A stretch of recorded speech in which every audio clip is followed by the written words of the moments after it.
Bismillahirrahmanirrahim. Assalamualaikum warahmatullahi wabarakatuh. So in this video we will discuss about exercise of the per unit system. So let's say we have exercise 6.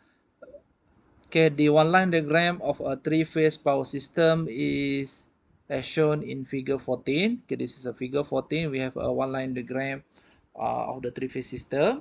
Okay, impedances are marked in per unit on S equal to 100 MVA and V base equal to 400 kilovolt base. So the load at bus 2, okay, this is the load at bus 2. Okay, we call it S2 equal to 15.93 megawatt minus J 33.4 mega MVAR. And then load at the bus 3, this is the load at bus 3 which is equal to S3. Okay, S3 is given, okay, which is we have an inductive load, and this one is capacitive load, okay, because of minus M. Okay, so it is required to hold the voltage at bus 3 at 400 kilovolt. Okay, we required to hold the voltage at the bus 3 equal to 400 kilovolt. This is the actual value of the voltage. So the question is, working in a per unit, determine the voltage at the buses 2 and 1. Okay, you need to determine the voltage at the bus 2 and the bus 1 if we have a voltage at the bus 3 equal to 400 kilovolt. Okay, this is the impedance or reactance of the line. This is the reactance of the line between V1 and V2. Okay, we have a S2 and S3. Okay, so first of all, what you need to do, you need to redraw the one line diagram. Okay, and then put all the given information. For example, you have a V3. So what is the value of V3 in per unit? Okay, so given S2 in actual value and S3 in actual value, so you need to convert to the per unit value, because we know that, for example, for the complex power S, okay, S per unit equal to S actual divided by S base. Okay, so in this case we have a S2 actual value. Okay, convert to the per unit value, we need to divide it by S base. In this case, S base equal to 100 MVA. Okay, divided by 100 MVA, so you get this value. Okay, get this value. Okay, S2. And then S3, you need to convert to the per unit value. The actual value divided by S base, which is our S base equal to 100, divided by 100, then you can get the per unit value. Okay, this is for complex power of S2 and S3. So for the voltage, okay, V3 is given which is equal to 400 ohms, 400 volt, okay, which is angle equal to 0 as a reference. So we can convert to the per unit value by divided by V base. In this case, V base equal to 400. Okay, V base equal to 400 as mentioned in the question. Okay, so you got V3 equal to 1 angle 0 per unit. Okay, this is the per unit value. Okay, per unit value. So next, you need to determine voltage here.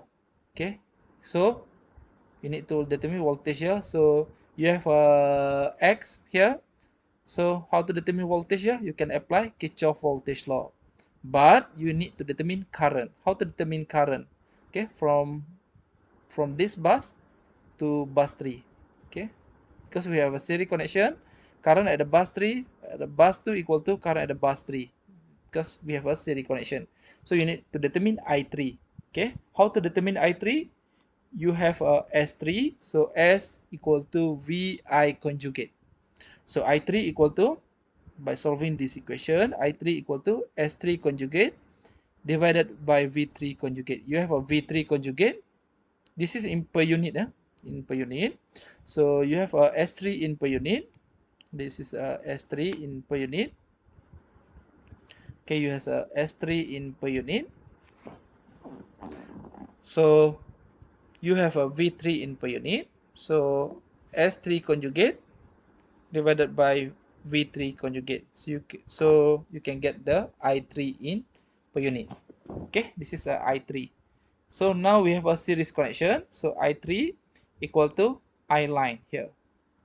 Okay, so you can determine V2 by solving the Kirchhoff voltage law, because we know that V2 minus J0.4 times I3 equal to V3, or in other words we can write V2 equal to V3 plus Z line or X line times by I3, and then you can get V2 in per unit.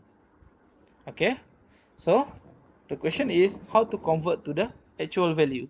You have the value of per unit of I2, then you can determine the line to line voltage at the bus 2, which is equal to V per unit by using this equation.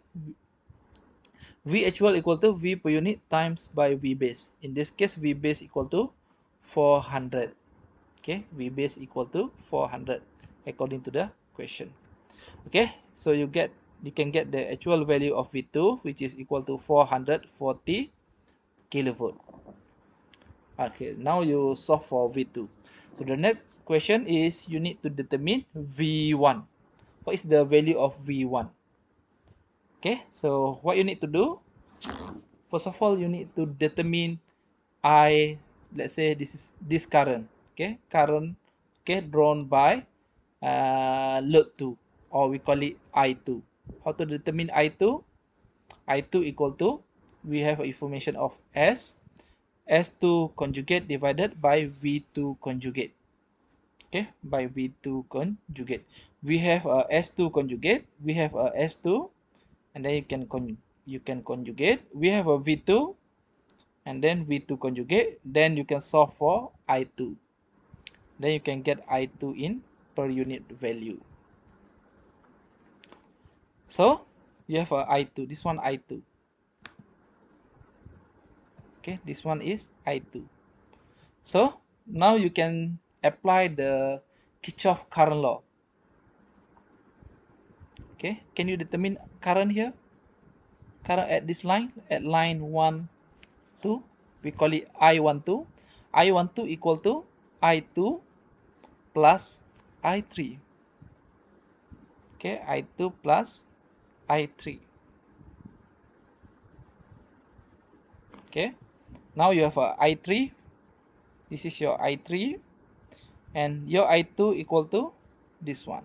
So I here equal to I2 plus I3. I2 plus I3, so you can get I12. This is the I12. I at the line 1 and 2. Okay, so once you have current at between bus 1 and bus 2, so you can determine V1 by applying your KVL, because V1 equal to I12 times this Z equal to V2, or you can rewrite V1 equal to V1 equal to V2 plus Z line times I12. Then you can get V1 in per unit. Okay, once you got V1 in per unit, then you can convert to the actual value, by per unit value times by base value. Okay, in this case base value equal to 400 kilovolt. Okay, I think that's all for this exercise. I hope you can understand the concept and application of per unit system. Okay, that's all. Assalamualaikum warahmatullahi